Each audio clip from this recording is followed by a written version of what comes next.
De aquella viene la revolución, para que se asustan será pa' mejor. Es el pueblo entero el que ya está gritando, ¡viva la revolución! Iranian nuclear weapons development. They have turned the island into a communist hellhole. The experiment in Venezuela has failed completely.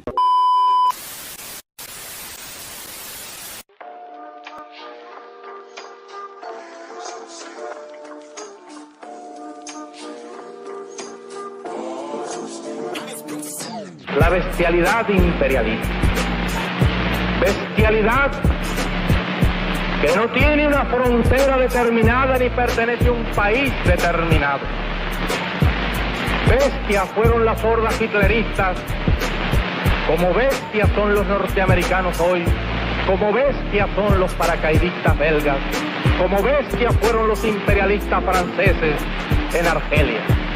Porque es la naturaleza del imperialismo la que bestializa a los hombres, la que la convierte en fieras sedientas de sangre que están dispuestas a degollar, a asesinar, a destruir hasta la última imagen de un revolucionario, de un partidario de un régimen que haya caído bajo su bota o que luche por su libertad.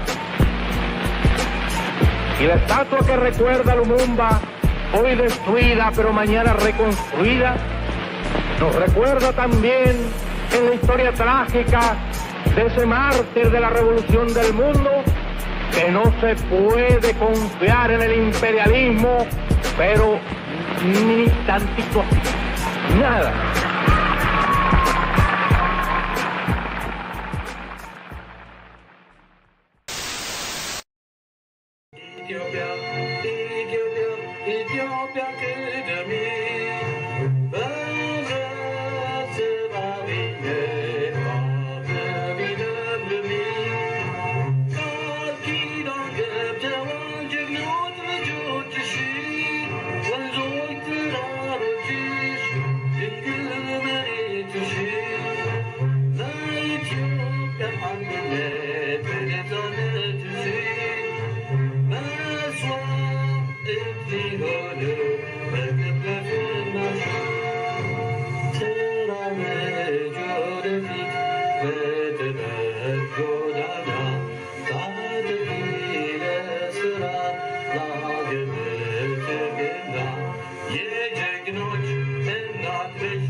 What's up, everybody? Welcome to episode 44, Unmasking Imperialism, Exposing Imperialist Propaganda in Mainstream Media. Today, the truth about Ethiopia, our sisters and brothers in Ethiopia with such a beautiful history, not only for socialism, for revolutionary movements, but for humanity, the birthplace, the cradle of human civilization. Very beautiful place, one place that I would love to go to. And today we're going to talk about attempts by Western imperialism to interfere in the internal affairs of Ethiopia. We're going to talk about the history of Ethiopia, including its revolutionary socialist uprisings. And joining me today is Comrade Yolian Ogbu, who is an organizing member for the Horn of Africa, Pan-Africans for Liberation and Solidarity, as well as the All-African People's Revolutionary Party. Shout out to AAPRP. I think AAPRP does amazing work and is one of the best politically in terms of organizing international African proletarian revolution. How's it going, Comrade Yolian?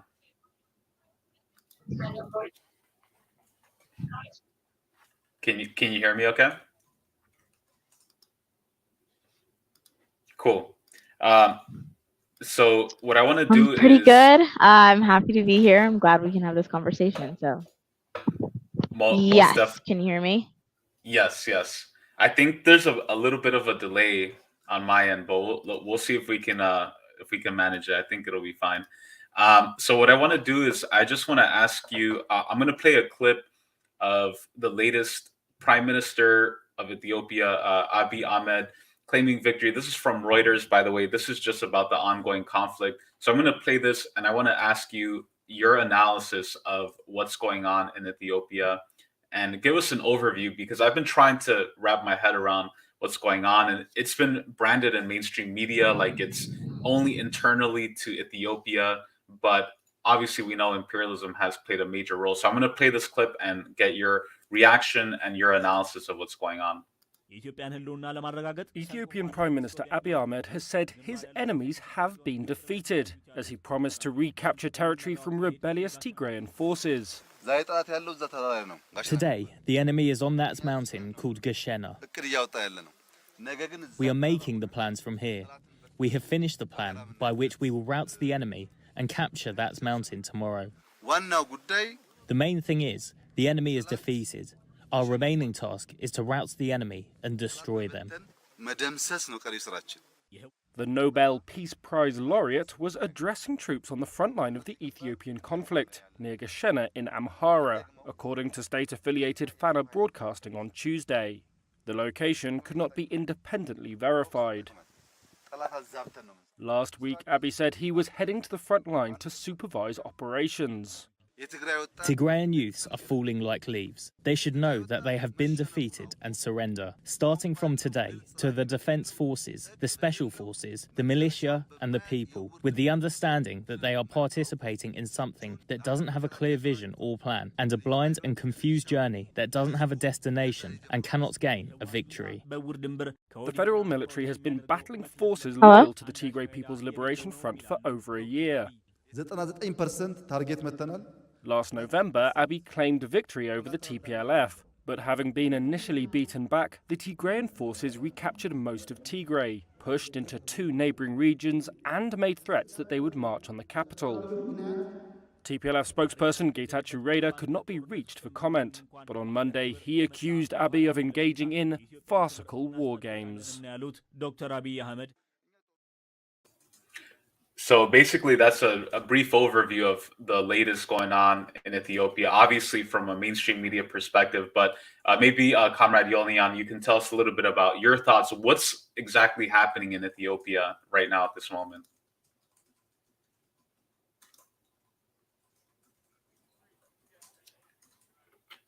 Yes. So a lot of what we're seeing in the media is very one-sided, of course, centered around this idea that the TPLF, or the people of Tigray, is a region in northern Ethiopia, is going through some sort of famine, actually even a genocide, and that type of rhetoric is being used to potentially impose a coup in the country of Ethiopia. But what we don't necessarily see in the mainstream media is an understanding of who are actually the key players in this conflict. And I would say it's a couple of people, but more specifically, it is the ruling class, and it's divided by the TPLF and the Ethiopian government, both of which consume and are a part of this ruling elite that have very similar, I would say, goals in which they want to amass a certain amount of political economic power. But both, I think, are just being selfish in a certain way. So TPLF right now is being used by the West because Dr. Abiy Ahmed, who used to be the West's, I think, neoliberal darling, as he has received a Nobel Peace Prize. He helped create the peace deal between Eritrea and Ethiopia. So there's a lot of rhetoric around that. He hasn't really been listening to them in regards to kind of making sure that they go about the certain economic policies of the state itself. And as a result, TPLF found it to be advantageous for them to say, hey, this is the time for us to come together and basically attempt this power struggle. So that's really what it is. It's a power struggle between the TPLF and the Ethiopian government. And the people that are losing and that are always gonna lose in this conflict are going to be the poor and working class people of Ethiopia, because neither faction support the masses. Yeah, I think that's a great analysis and rundown of what's going on, because it forms part of that ongoing divide and conquer strategy by Western imperialism to pit different oppressed nationalities and the working class people against one another. And what I wanted to ask you is, for people who are unfamiliar with Ethiopia, can you give us a sense of what the different national groups are? Because I know there's Oromo, there's Amhara, there's a few different groups. So maybe give us a lay of the land, so to speak.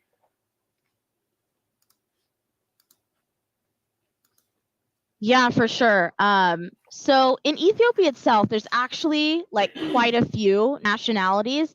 People like to say that Ethiopia is a nation of nations, because then we can get into this maybe a little later on. But they have about over almost 100 nationalities and distinct ethnic groups within the country itself, and they all to some extent speak their own language. The main ones that we'll talk about today are the Oromo people, who are actually the largest population of Ethiopians in Ethiopia themselves, and they are around southern Ethiopia. They speak Oromo. And then we have the Tigrayans up north, and then the Amharas, who are actually one of the smallest populations, but they have one of the most amount of like political power and economic power. We'll get into why that is.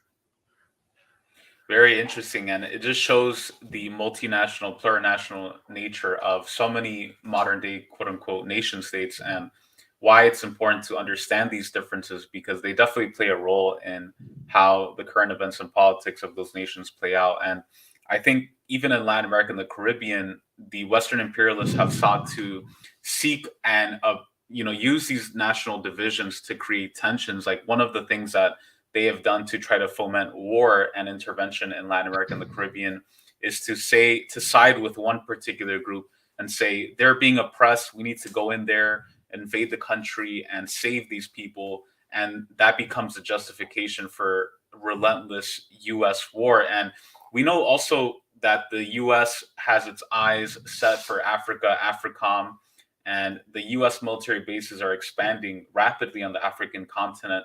Can you maybe tell us a little bit about the role of Ethiopia geopolitically? Because we know Ethiopia is in the Horn of Africa, in the very important area of Africa, and maybe tell us about what's at stake there and why Ethiopia is important to the domination of Africa. Yeah, 100%. So Ethiopia has always been pretty important. But I think before we get into understanding why it's important in this moment, understanding the historical significance of Ethiopia is also very important, because in 1906, there was this thing called the Tripartite Treaty, in which France, England, the English, and the Italians basically wanted to all get a piece of the Horn. So they put together this treaty, and they worked with the ruling elites of the Amharas and Tigrayans, like ethnic groups at the time, who at the time, these were all like quote unquote tribes that were separated. They weren't a part of this huge like state that we see in Ethiopia today. They were all kind of separated, doing their own thing. And what they found is that if they got the Amharas and the Tigrayans to work together to invade the lands in which we know now as southern Ethiopia and create the state of Ethiopia, it would be a passageway for them to gain domination of the entire region of the Horn, i.e. by Eritrea, Somalia, Kenya, you name it. So in understanding that, we actually should see the Ethiopian state as we see it today as an imperial invention itself. This is not the historic Ethiopia that we knew so long ago, but actually an invention in which they were able to then invade and control and dominate the rest of the region. So understanding that, kind of want to get into the geopolitical climate of today. As we understand, AFRICOM has been ramping up since the Obama administration, because they've seen kind of this pivot from the Middle East and wanting to take the resources from there and causing havoc there, and then moving towards Africa and doing the same thing. So as I said earlier, Abiy Ahmed kind of had this really quick but apparent fall from grace in the eyes of the West. The only way we can understand that is through a number of factors. The first thing is the TPLF has reduced their monopoly over Ethiopia's political apparatus, and that's alarming to specifically the Democratic Party. Why that is because from 1993 until 2001, Susan Rice had served on the staff of the National Security Council, and then later as Assistant Secretary of State for African Affairs. On top of that, she was a vocal proponent of making sure that they engage in this idea of the Africa Growth and Opportunity Act, which essentially lowered U.S. trade barriers to sub-Saharan Africa. So that seems like it would have increased the economic development of Africa, but really it doesn't specify that exporting countries have to be African. So the people who actually, I would say, found this act to be advantageous is the American, the Chinese, Indians, and that is which sustains the underdevelopment in African countries and creates more wealth for specifically multinational corporations. So on top of that, Susan Rice teamed up with Meles Zenawi, who was the leader of the TPLF and the leader of the state of Ethiopia in 2009, to literally create standalone Eritrean sanctions, separate from the sanctions they already had via the UN against Somalia.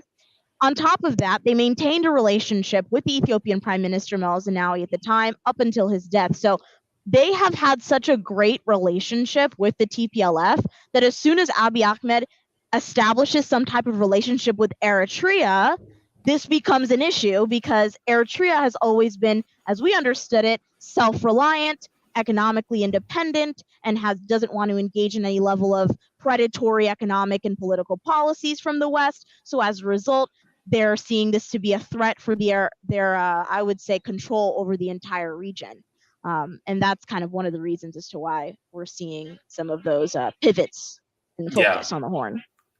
Wow, that's crazy. As you say that, it just reminds me exactly of the U.S. regime change campaign in Nicaragua, where the U.S. has backed the Contras, the counter-revolutionaries, and supported them, branded them as pro-democracy freedom fighters, fighting for liberation, has even tried to use the national divisions within Nicaragua, has armed and trained them, and has spoken highly of them in mainstream media, and uses sanctions as a weapon against the Sandinista government. And I think it just goes to show you how this strategy is used all over the world and why it's important for anti-imperialist revolutionaries all over the global south to have these kinds of discussions, because the same tactics are literally being used from Ethiopia to Nicaragua to everywhere. I just want to read some of the comments. Shout out to Noel, viewing live from around the world. How's it going, comrades? Shout out to Comrade Howard. We're now seeing African politics. Jenny Lynn. Comrade Big Teal, what's up, Big Teal, said, I learned that the Ethiopian Article 39 of the Constitution gives Ethiopia's ethnic states the legal right to secede. If I am correct, the TPLF is trying to undermine that. What do you think about that, Comrade Yolian?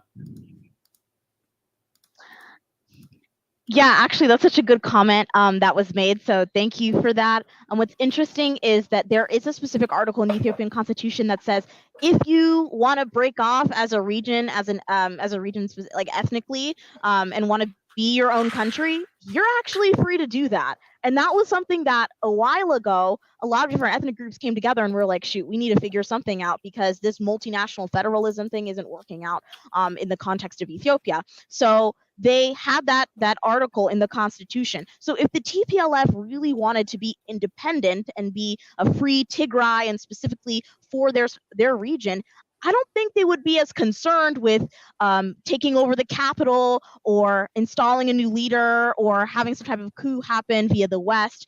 Those things wouldn't be of interest if they want to be independent. But it's very clear that they just want control and power over the state of Ethiopia. Most definitely. And I can tell just by the way mainstream media was chanting and cheerleading for the Tigray Liberation Force, even using the aesthetics of the left and the branding. And this is the strategy that has been used. And I think the goal of the imperialists is permanent chaos, permanent balkanization of Africa and the region so that it's easier to control. I mean, we saw something similar with Sudan, with so many different nations with the Middle East. And what I want to do is I want to play a clip. This is from a documentary about Ethiopia's 1975 revolution. So basically from 1930 to 1974, we had Haile Selassie, who was the emperor of Ethiopia. Maybe we can talk about him in a bit after this clip.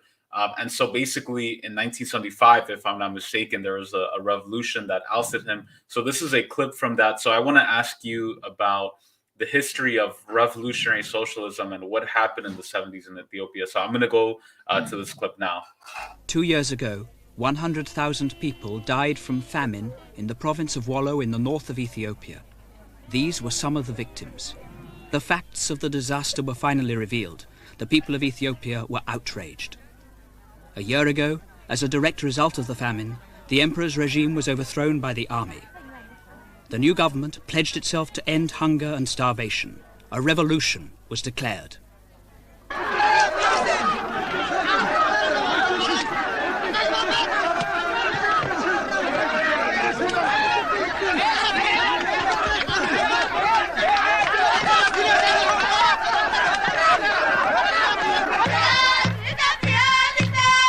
In jubilation, thousands of peasants converge on the town of Silti in southern Ethiopia to celebrate the revolution, their liberation. Many of them have travelled more than 30 miles by foot or on horse. It's the first time in their lives that such a gathering has taken place. After 3,000 years of feudal oppression, this day is an assertion of their rights, a statement of their belief in the revolution. Elation at the present is married to anger at the past. The horsemen charge for joy and to symbolize the hunt for the landlords. Ethiopia now belongs to the peasants. The landlords have lost their land. But the revolution spills blood. Peasants and landlords have fought pitched battles, the spears of the revolution against the guns of reaction. On both sides, many have died. Yet, in the 6 months since land reform was declared, 2/3 of the population, more than 15 million people, have been enrolled in peasant associations which now control most of rural Ethiopia. No revolution in the history of the world has moved so fast. Spontaneously, the poorest peasants, who own nothing, chanting a song of the revolution, dig symbolically at the earth, which last year they worked for the landlord, which this year belongs to them.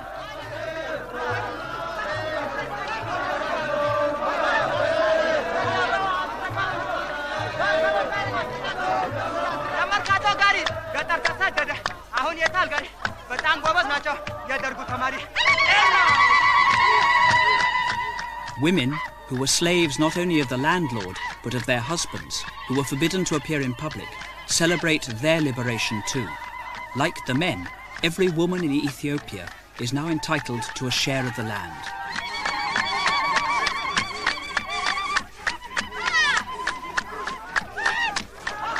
In the past, peasants grew maize for the landlord to sell.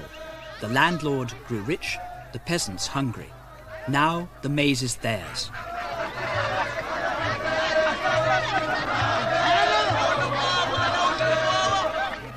The tanners of hide, despised by all, emerge from their shame to display their craft in pride. The delicate skills of the women were despised too. They worked in their huts unseen, married at the age of 10 and rejected, divorced on a whim by the age of 20. They now assert their right to dignity and respect. The red star of revolution has reached the countryside. So that's a clip from a documentary in 1975 about the Ethiopian Revolution. And as you said, Comrade Yolian, it's important to give the historical context for all that happened in the lead up. So why don't you tell us a little bit about who Haile Selassie was and the impact of the revolution, the People's Democratic Republic of Ethiopia, and the Derg?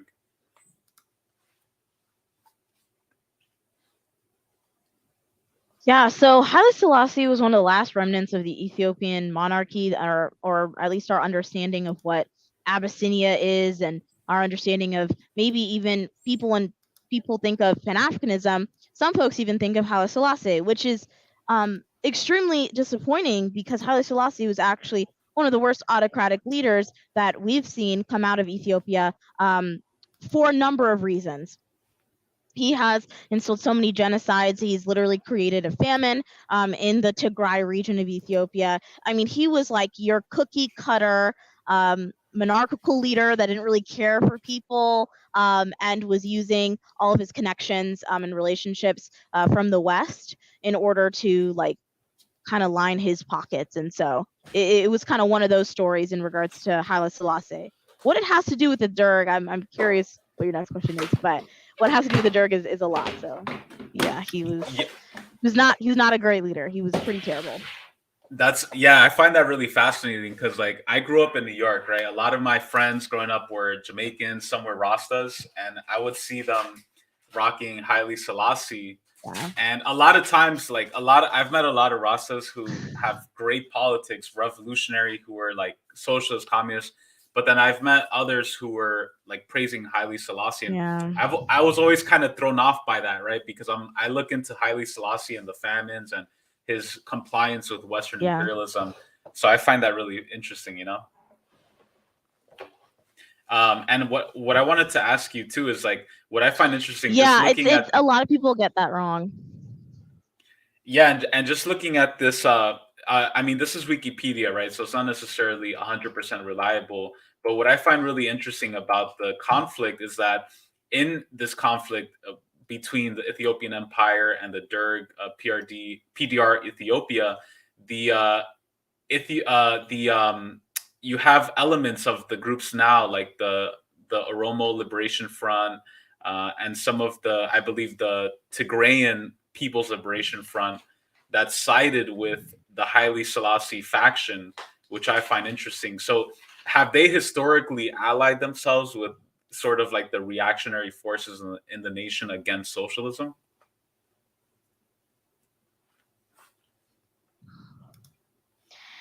So it's a little complicated in terms of TPLF and where they stand, because they've evolved dramatically in terms of where they first stood. Like, people would say that at one point they were a Marxist-Leninist organization, and that's actually one of the reasons why them teaming up with the Eritrean People's Liberation Front and the Oromo Liberation Front actually was able to defeat the Derg, the fascist Derg regime. So I would say, in those times in the 80s, they had a very different politic. And then as soon as they assumed power in 91, we see a complete like 360 shift of basically like not even compliance with the West, but like quite literally engrossed in the politics of the West and carrying out like, terrible policies within the region itself. So wreaking havoc and causing so much violence. So yeah, it at some point was, I would say, a principled organization, but the people that were a part of that type of politic had long since left, because they saw in the early 90s that pivot towards a reactionary type of politic. That's really fascinating. And I'm also seeing that in the 1970s, the Derg and the PDR Ethiopia had support from the Soviet Union, Cuba, the DPRK, North Korea, Libya. Tell us like a little bit about socialism in Ethiopia and what ended up happening during that time period, 1975 to 1991. And also maybe tell us about what happened after 91 up to the present, like after the Derg and socialism in Ethiopia sort of dwindled, what ended up happening, how was the country ruled, and some of the conflicts that came up.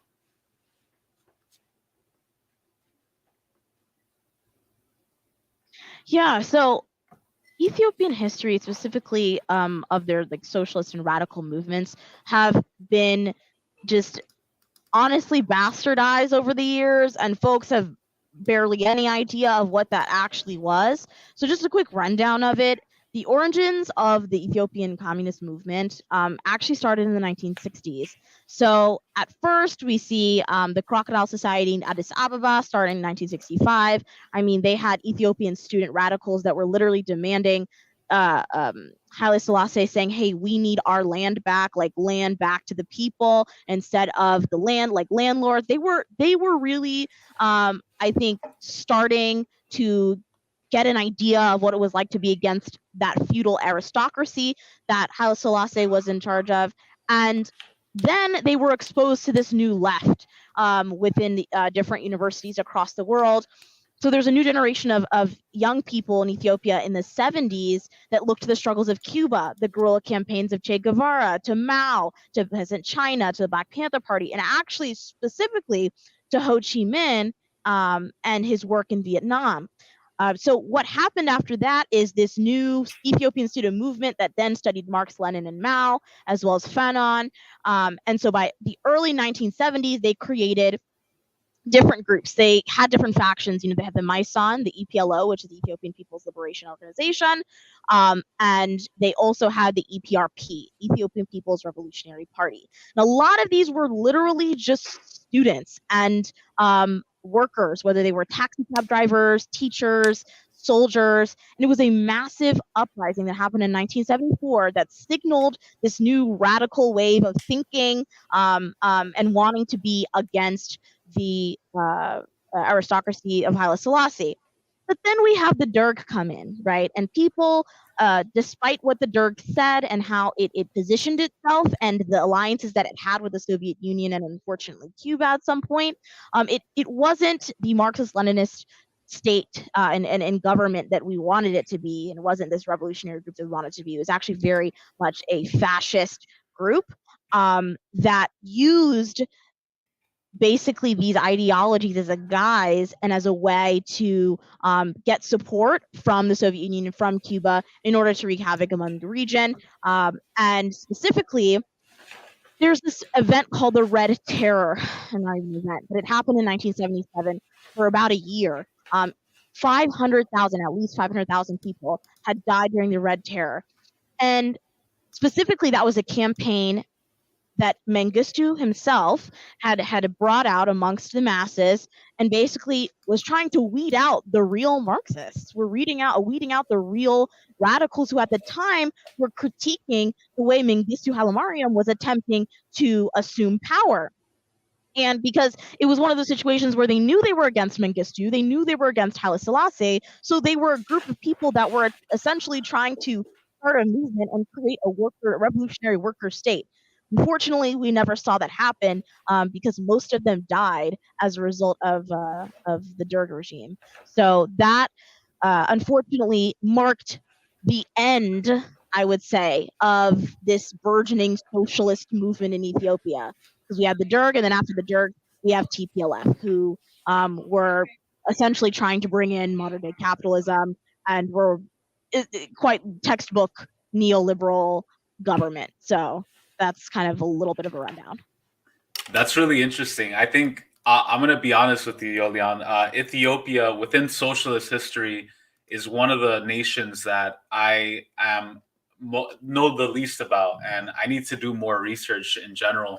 I think a lot of the left in general is not really aware of all the different factions and groups and how things ended up, because I've heard very mixed responses and reactions to the Derg. I've heard very mixed thoughts, and it's really interesting to hear what you have to say. What I want to do is I want to play a clip. This is from BBC. Basically, what they did is that they created a series where they gave 3 reasons. Even the title is problematic. It's why Ethiopia is at war with itself, because the title on its own makes it seem like this conflict is only internal to Ethiopia, not caused, like you said, by these artificial boundaries and Western colonialism that impacted the region. So I want to play a clip from this and get your reaction, because I think it very much follows this sort of pattern that highlights the Tigray movement as a pro-democracy uprising, as amazing. So I'm going to play this and get your reaction. What Ethiopia's Prime Minister Abiy Ahmed predicted a year ago would be a short-lived military offensive against rebels in Tigray not only continues but has escalated. Here are 3 reasons why. Fighting between the Ethiopian military and rebel forces has now reached the Afar and Amhara regions. The Oromo Liberation Army, OLA, has reportedly joined the Tigray People's Liberation Front, TPLF, in their fight against the Ethiopian military for their self-determination. The group is also accused of atrocities against members of the Amhara community, which they deny. The OLA, based in the Oromia region, were enemies of the TPLF, while the Tigrayan group held power for 30 years, but now they are allied and both groups have been branded terrorists by PM Abiy Ahmed, making negotiation difficult. The Amhara Regional Force is another actor, fighting alongside national forces as they claim that Tigray rebels annexed land which has historically been part of the Amhara region. Their forces have occupied some of these areas, which the TPLF also claim has angered many Tigrayans, including some former officials appointed by the Ethiopian PM. The TPLF allied Tigray forces have said they will not stop fighting until the Amhara forces have withdrawn from these areas. With these many different groups involved, all of whom have different aims and different historical rivalries, brokering a lasting peace will be very difficult.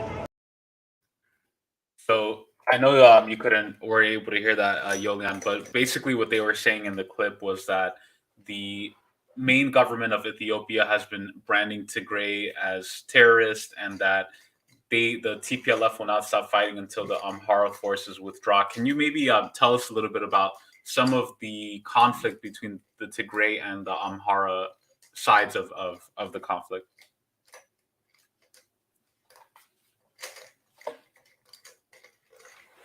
Yeah, definitely. So the history behind Tigrayans and Amharas ethnically has always been the case of the ruling elites within the ethnic groups of the Amhara ethnic group and Tigrayan ethnic group have historically had this alliance in which they've kind of worked together to assume some level of power, since they are one of the smallest populations in Ethiopia. So they have always had that power in being able to participate in a level of state subjugation and exploitation of the southern Ethiopian peoples, of Oromo, Harari people, the folks in Ogaden.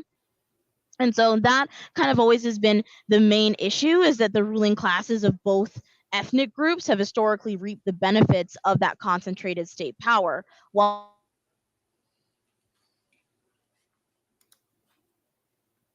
I think we lost Yolian there for a second. They probably she was spitting too much facts right now.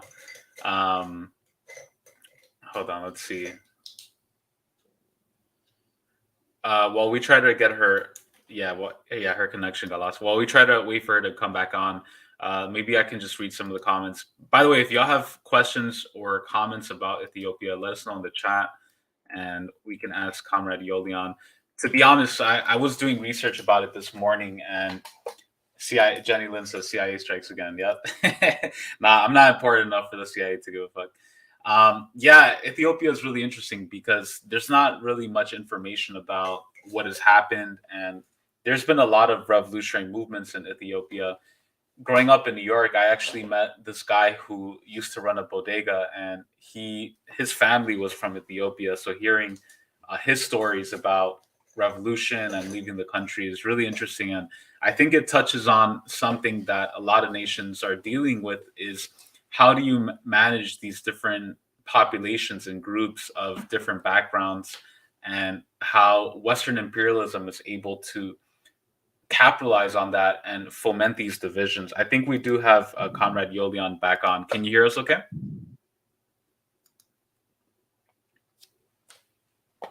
Yeah, Cool. yeah. Sorry about that. No worries. Jenny Lynn was like, CIA strikes again. So why don't you tell us a little bit about, continue what you were saying about the divisions.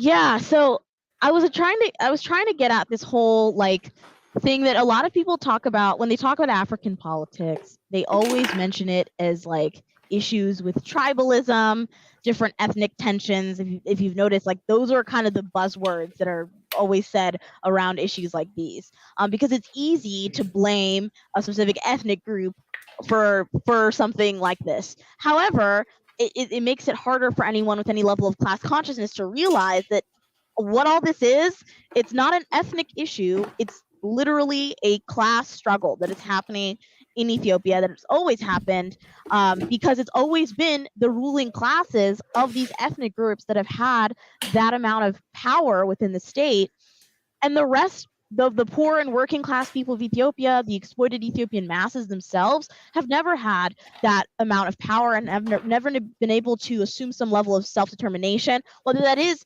their ethnic lines, or that is just simply having the land that they have always had in their family for generations, as an example. So I think the issue is, and why people say it's very confusing in terms of understanding Ethiopian politics and maybe African politics, is not that it's confusing because it's a confusing like state or region, but literally because the media is intentional about making it confusing. They throw out all these people and they're like, hey, well, this new group now is all of a sudden corrupt, and now you just need to find someone to blame, and instead of realizing that the real enemy is just the people who have been exploiting everyone for generations and for decades. And I wouldn't even blame that on a specific ethnic group, because I'm not trying to be essentialist in my analysis, but rather understanding that those two groups have always had the access to state power since 1906. So until now, they're going to continue to have that level of power until a protracted armed struggle happens in Ethiopia, in which the poor and working class people essentially like have an uprising. Most definitely, the class understanding of conflict is essential. Yeah, no, that definitely made sense. And I think it's important because, like you said, a lot of times people try to mystify conflict in Africa and make it seem like it's just about these essentialist individual ethnic groups fighting against each other.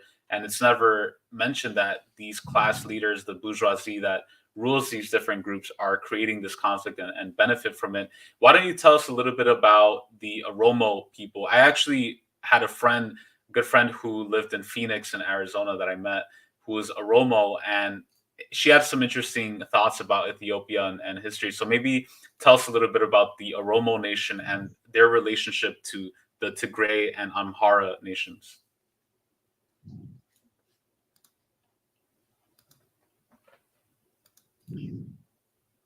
Yeah, so as I mentioned this a little earlier. So the Oromo people are one of the largest populations in Ethiopia.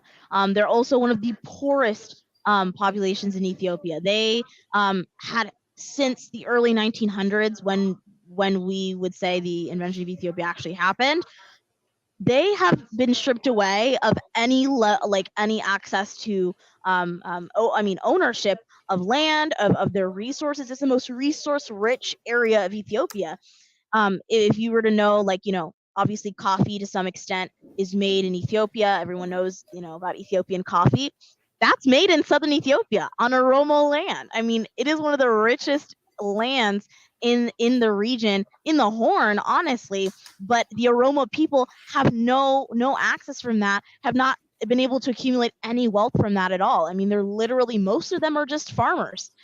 So the issue with the Oromo population and the Oromo nation themselves is that they, since the 1900s, have not only had their resources and their land taken away, but their culture. They haven't been able to speak their own language freely. A lot of people say, when they talk about Addis Ababa, which is the capital, if you ask an Oromo, they'll tell you that's not Addis Ababa, that's Finfinne, which is actually Oromo land that Amharas and Tigrayans, with the assistance and financial support from the British and the French, were able to seize that land and take it over into what we now know as Addis Ababa. So Oromos for a long time have been one of the most oppressed nationalities there, and as soon as there's some level of organized class consciousness amongst that group, I mean, the possibilities are endless in the ways in which we'll see a completely different Ethiopian state, and if we'll even see an Ethiopian state. I've had a lot of conversations with them, Oromos, that have said, I mean,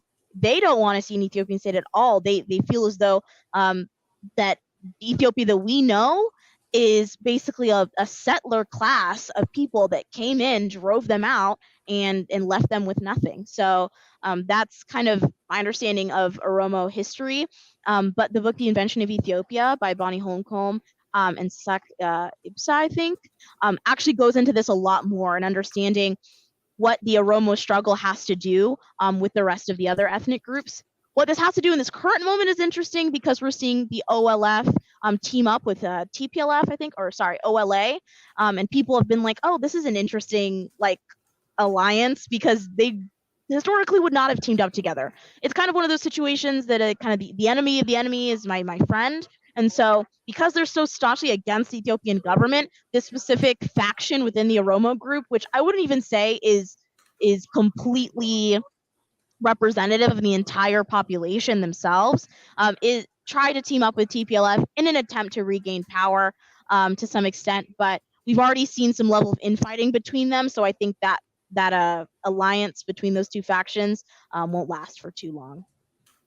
Very interesting. I saw that alliance was formed between both groups, and I did find that interesting because, like you said, historically, I think they have been at odds with each other. So to see this group, these two groups uniting to fight the Ethiopian government is really fascinating. And I want to see what the reaction from what's going to happen next, because it seems like a lot of developments have been taking place. What I want to do is I want to play another clip from BBC. Again, this is titled "Why Ethiopia is at War with Itself," which is problematic and incorrect and inaccurate because, as Comrade Yolian was saying, it was created as an artificial nation, as a colony.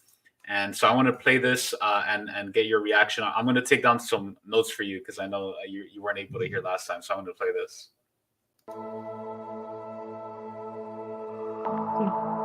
According to the UN, more than 5 million people are facing a food crisis in Tigray. They also state that humanitarian aid to the region has been blocked by the forces of the Ethiopian government.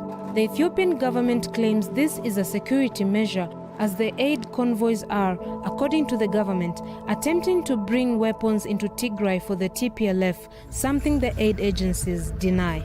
The US has accused the TPLF of raiding warehouses in Amhara and disrupting the transportation of aid. Hundreds of trucks, which carried aid in Tigray, have never returned, worsening the situation.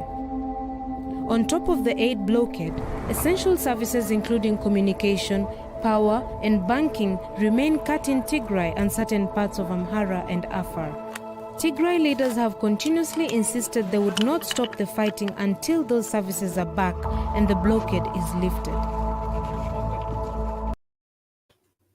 So basically what they were saying is that they were claiming the Ethiopian government is blocking humanitarian aid. They said that the Ethiopian government is responsible for the food crisis in Tigray. And they say the Ethiopian government has been saying that some of the aid convoys have been bringing weapons to Tigray. So what is your analysis and reaction to those talking points?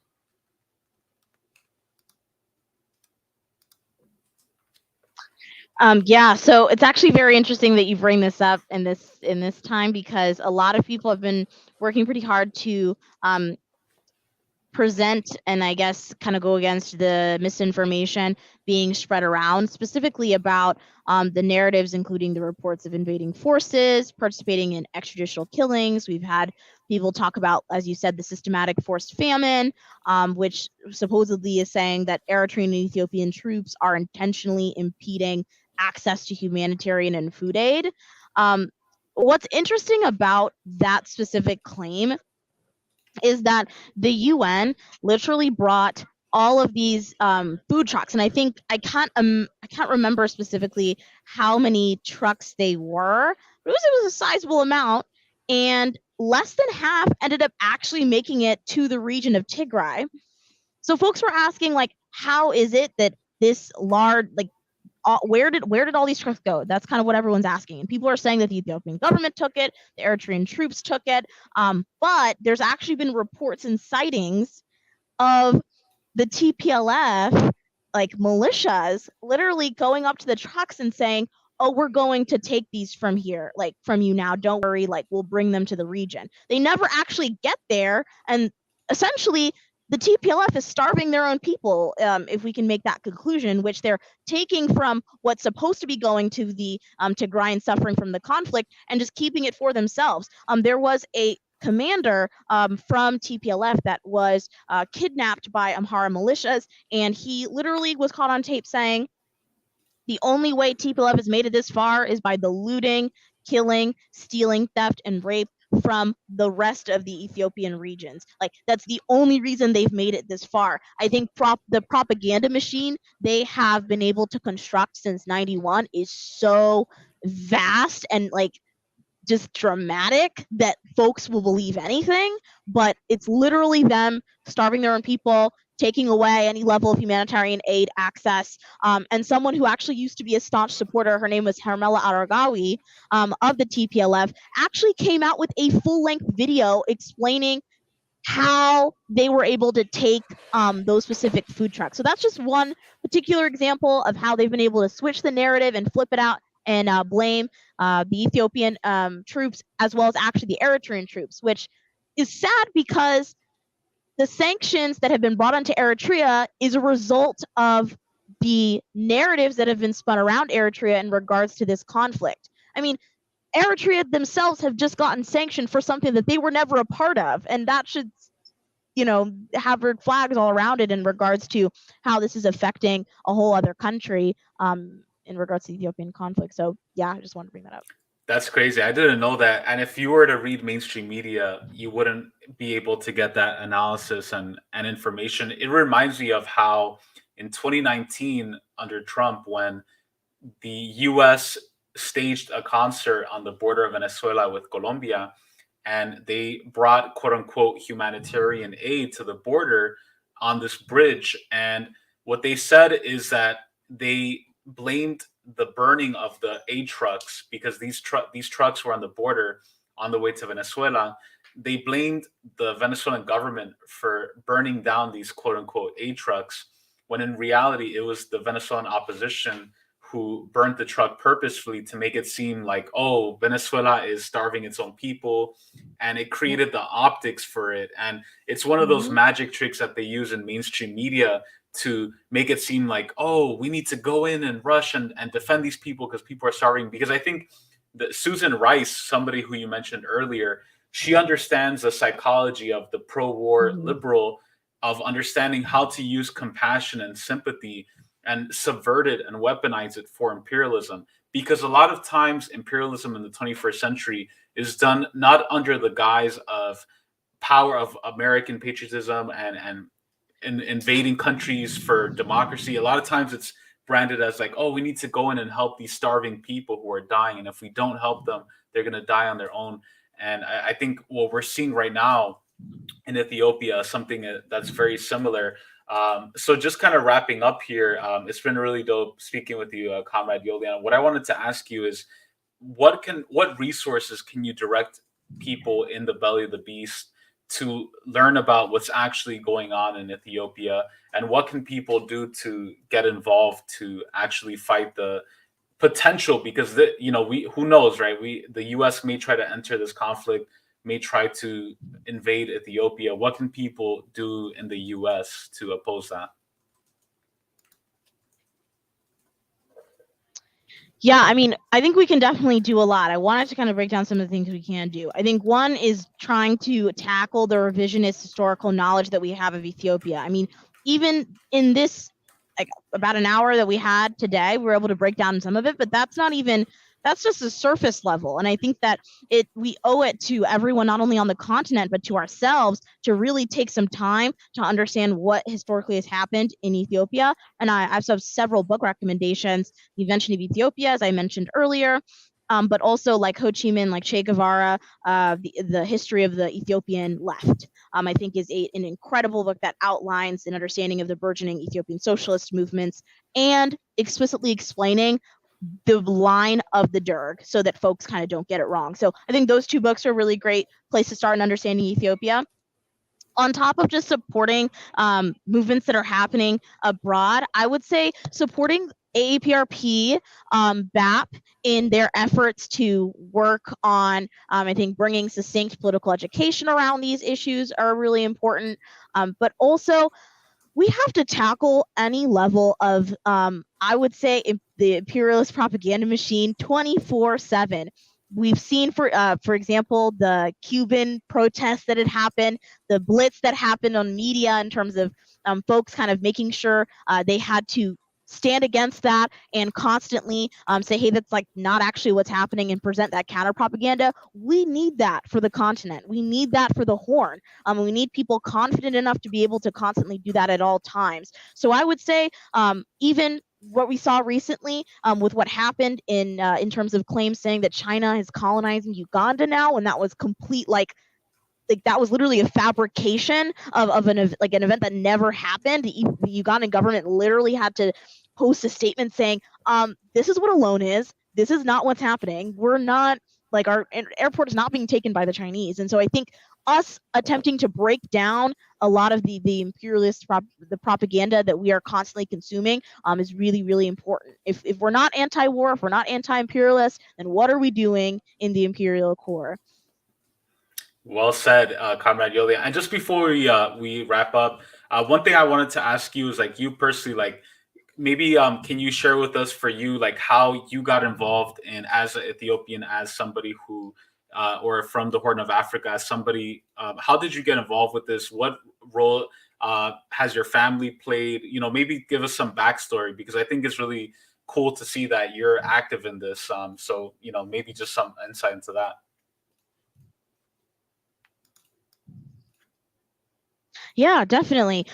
So I'm actually Eritrean. My family is from Eritrea, and I think the Eritrean revolutionary history is very important. That not a lot of people actually even know about as well. That's a whole other country.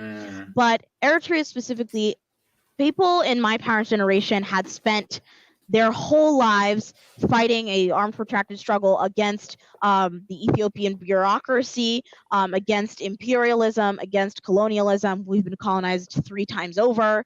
And I think understanding that from my parents' perspective, from my family's perspective, and all they've had to sacrifice, the family members that I've lost that have engaged in war, is really, really important to me. So I think I've gotten my anti-imperialist sentiments from my family and my family's experiences.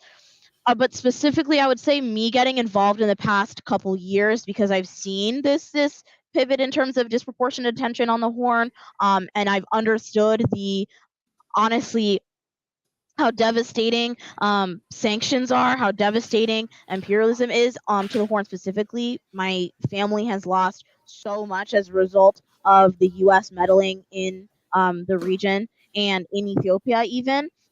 So I would say that I get a lot of this from my family, and I studied it because I feel like I knew I didn't have the information. So I helped work with PALS, the Horn of Africa, Pan-Africans for Liberation and Solidarity, and we're attempting to counter a lot of the propaganda there.